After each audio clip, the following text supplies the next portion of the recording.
that time, Tim, it was the role as Academy Director. That was the title. Yeah.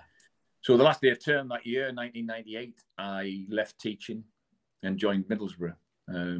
Wow.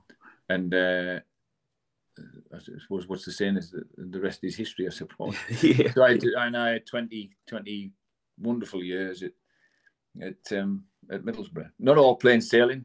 Yeah. Sounds wonderful, sounds a great thing. And, people say, why did you retire? I said, well, it was just time for me to retire. But I had almost 20 years of no different to any other job, really. And the great days are great. The poor days are sleepless nights and worry. Yeah. So no different to any other walk of life. Yeah, and it must have been quite interesting because Howard Wilkinson, that you work with very, very closely, I mean, that was when the whole infrastructure of youth development in England, as you say, was completely changing. So it must have been really nice to have such a role in that area. Yeah, I mean, under the English Schools FA, that was we worked very, very closely with the FA in certainly the last 8 years I was involved. Mm-hmm. I got to know Howard quite well, and Howard's blueprint, the Charter for Quality. I made it my business to know what it actually entailed, and I firmly believed at that particular time in the development of English football that the Charter for Quality was the best thing for youth development. Yeah, and I had to be honest with myself that it was the best thing, and therefore I knew my tenure as the manager of the national team was coming to an end. Mm-hmm. But I was disappointed because that year I had was just fantastic. I mean, worked with some wonderful players and played the last ever game under the English Schools umbrella in Germany. 74,000 watching. Wow. And we beat the Germans in Germany at Berlin 1-0, and that was the end of the English Schools national team. And for the listeners there, Dave, any players of note there that you could maybe mention, or can you remember the score on the night? Yeah. Jimmy Davis, sadly, who's no longer with us. Jimmy had a very tragic car accident in his first year at Man United. Oh. He was on loan, actually. He was on loan at Watford. Mm-hmm. And sadly had a very, very tragic car accident. But Jimmy scored the goal that we beat the Germans. But my own son Stuart played in the team, wow.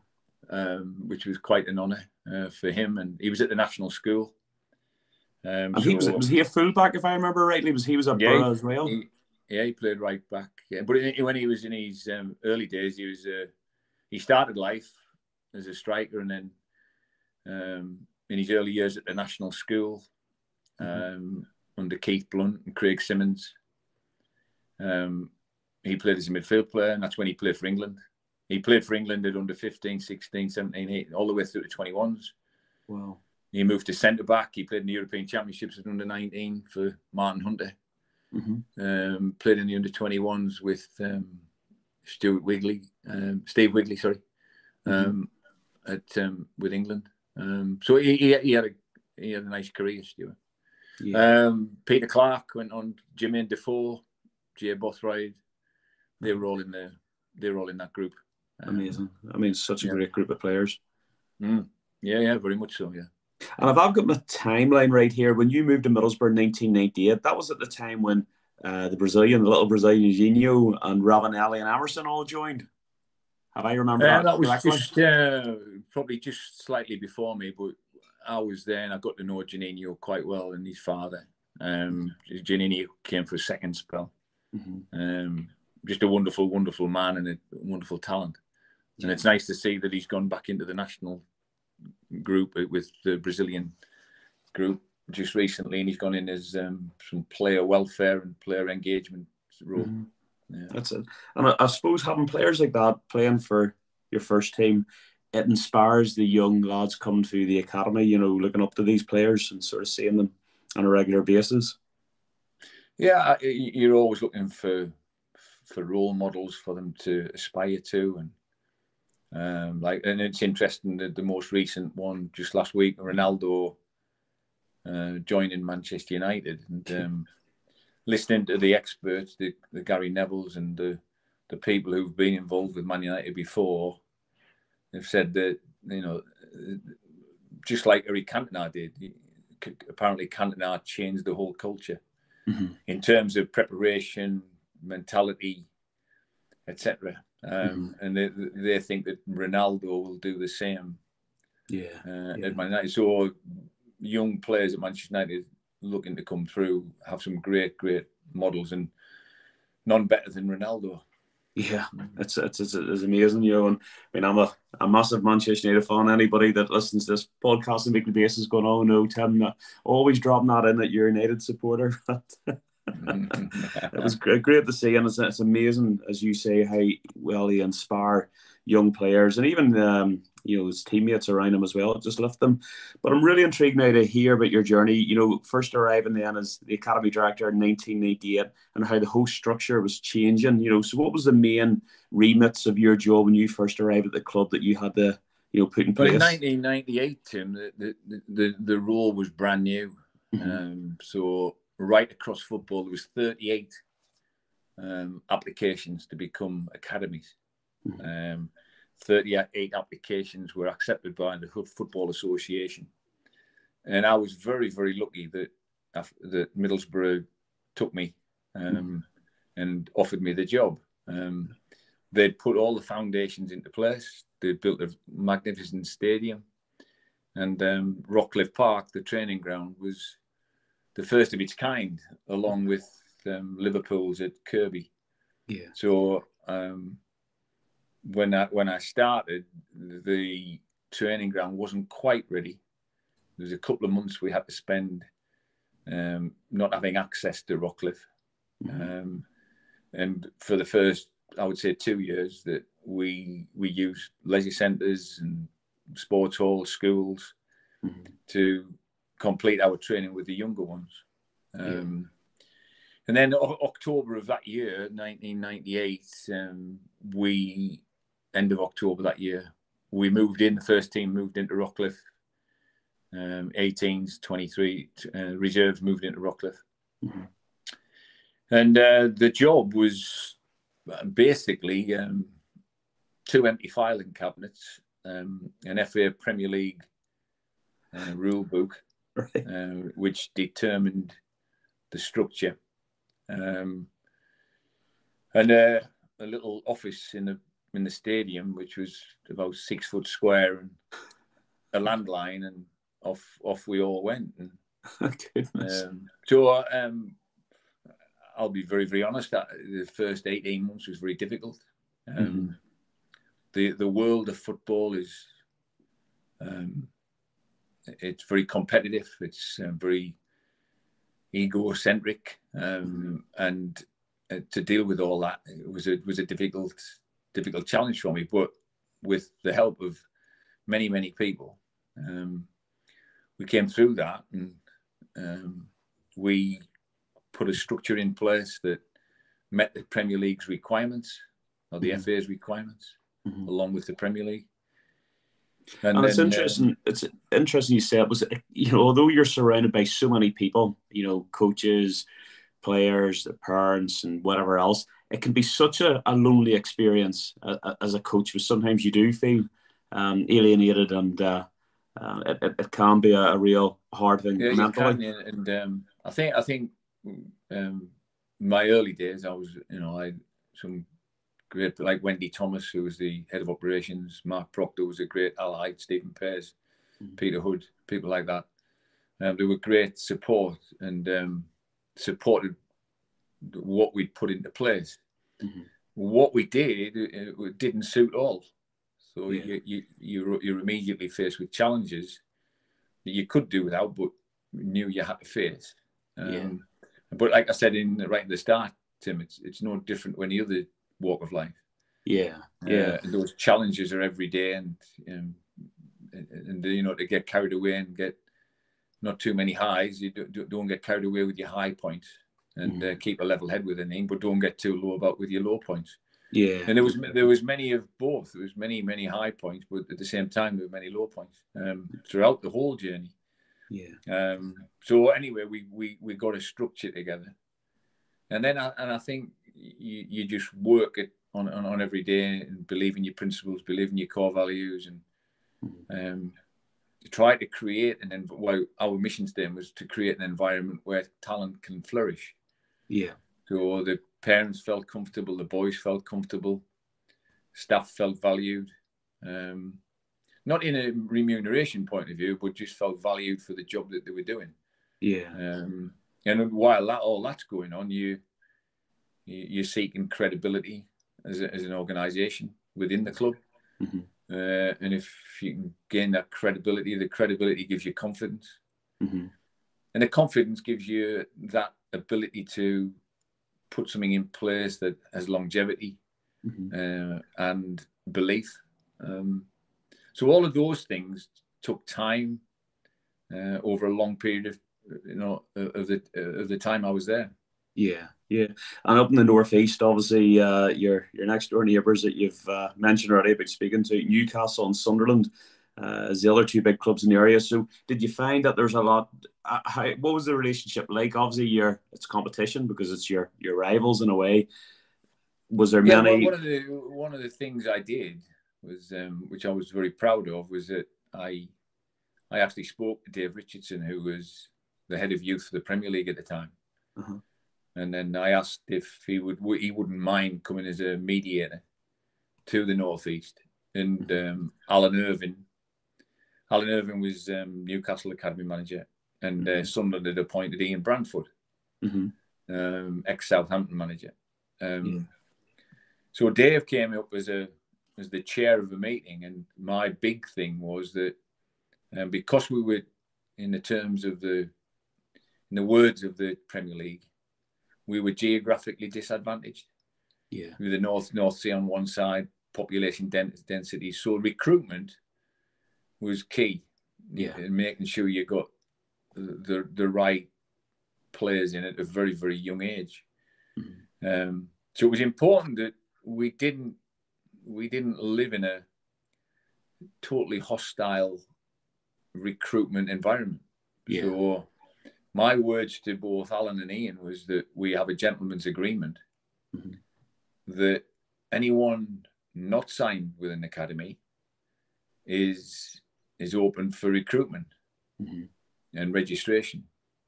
But anyone that any of us signed within the academy structure, we will not approach him, his parents, or anyone else associated with him to move him out of each other's clubs. Yeah, and that, thankfully, touch wood, that agreement still stands. And I think both Alan and Ian still look back fondly on that agreement that we had. Yeah, I don't think that's the case throughout the country, Tim. I don't think that. I think it's quite unique what we created in the northeast. Yeah, and that's lovely to hear. The northwest is a real hotbed and competitive recruitment area especially for the younger boys. And London is an existence that just exists on its own. It's a different world completely to what we experience. Yeah. So that was a good thing. And talking about recruitment, I was also very lucky that to have a head of recruitment in Ron Bourne. And Ron was just an absolute pleasure to work with, true gentleman. But his job, there was no one better in my eyes. I think his knowledge of growth, development, maturation, looking to the future, not looking for the player that's the most effective now, but what's he going to be like in 6-7 years' time. And his favourite saying was find the potential and then just be patient. So he used to call it the 2 Ps, potential and patience. Brilliant. But he was like the godfather. He was the eldest statesman. But his eye for talent and his knowledge of how to develop talent was top class. Yeah, it's creating a better player and better person is one of our slogans we like to use at our club. And we had our end of season awards celebration night actually on the start of a new season, just with the COVID restrictions, and that was something that we highlighted, as a club. we've been pleased to see that the initial group that we started 8 years back, there's 3 who have all signed pro deals. A couple here playing semi-professional Northern Ireland, and one young lad that's over at Sheffield United. But the other thing I highlighted at our end of season event was a photo I had from, I think it was maybe the early 2000s. And it's a young lad who now is 21 and is coaching for us at the club. And I wanted to give that as another example to parents in the room. You know, we're a grassroots club that's trying to create a platform to make your son or daughter a better player and obviously a better person. And whatever way they go in life, we want them to succeed. The small percentage might make that at football at a certain level, but if they're not making it at the top level, because it's such a small percentage, even if we keep them within the game, it's a great result. And that young lad, Jordan, he's now working for us on a full-time basis now in our coaching program, and involved in the club as well. And he was one young lad that we coached from the age of 5, 6, and now he's up now at 21. So and another young girl as well, Katie. So that gives me a big pleasure, sort of seeing somebody stay within the game and within our organisation. You know, it gives us much pleasure. I mean, Middlesbrough's littered with examples like that. Phil Shedd is now head of coaching. He was a scholar for 3 years, released, went and got qualified as a coach, came back as foundation coach, and now he's head of the whole academy coaching unit. Paul Crazier's similar journey. Craig Little himself was a player at the club, now academy manager, followed myself. Wow. There's lots and lots of examples within and I always believed, Tim, that if I could find people with Middlesbrough in their blood, Curtis Fleming, who the Irish people will recognise, Mark Proctor, Stephen Pears, Colin Cooper, etc. They all had that Middlesbrough blood in them.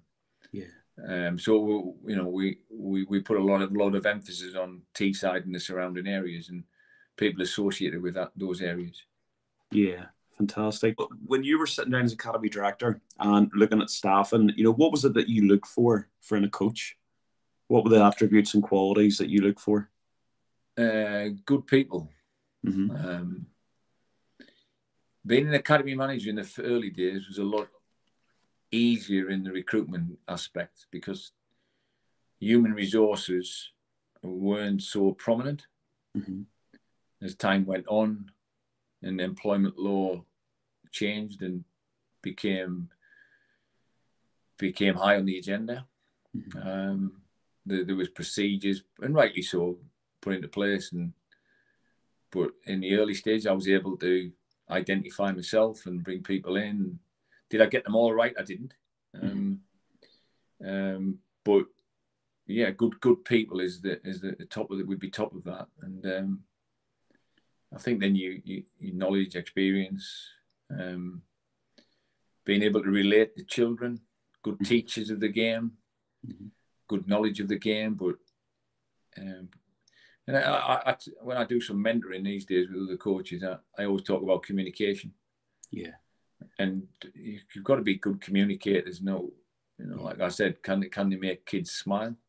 Yeah. At every level. So whether you're under 23 or under 9, you'd expect there's some sense of humour,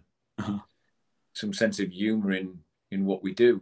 And obviously there's a sharp end to it all, and when dressing room doors are shut and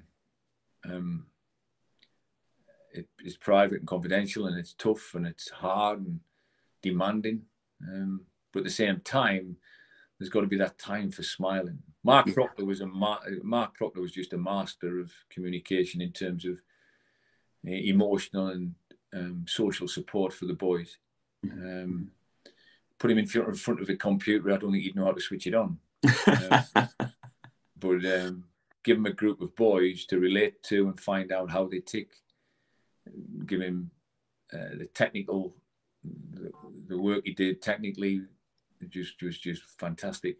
And I absolutely love that, because funny enough, that came up in conversation the other day with one of our young coaches, and I said to him, yeah, have the hunger to continue your coaching license and learn the game. But one good quality that he had was his personality. And I said, you can be one of the most knowledgeable people in the game. You can have all the qualifications, But one thing which is hard to get is a personality and have that likability that, as you say, kids like you and can trust you as well. Yeah, yeah. Absolutely. So that's fantastic. And what I'm going to now ask is the viewpoint then similar, but what is it you look for in a player? What do we look for in a player? I think we always used to talk about the potential, and potential is potential in every sense. Mm-hmm. So potential to grow physically, potential to grow technically, potential to grow psychologically, and potential to grow socially. Mm-hmm. We always used to talk about the physical aspects. We used to talk about skinny and wiry. Those are the terms we used to. So we used to look at the skinny, wiry kids who moved over the ground quite well. Mm-hmm. The social aspects we used to look at what we were taking in, and they're all different backgrounds. Mm-hmm. But we knew where the challenges would be and how we could support. Did we have the support to help those boys, talented but needed social support? Mm-hmm. Obviously, we looked at people who could handle a football and enjoy having a football, could manipulate a football. Mm-hmm. So, and the psychological bit, just going back to enjoyment and fun, and they want to run around, they want to have a red face. You could tell by their body language they were enthusiastic about what they were doing. Mm-hmm. And then you try to dovetail those together, Tim, from a recruitment point of view and a coaching point of view. So the coaches who are dealing with the kids day in, day out are dealing with the same criteria as the man with his overcoat and the lashing down rain who actually goes and spots them in the first place. Yeah, yeah. So we try to dovetail the two together and educate coaches and recruiters to be on the same page. Not an easy task, by the way. Mm-hmm. But we tried very, and again, I'll go back to Ron Bourne and Martin Carter from the recruitment department.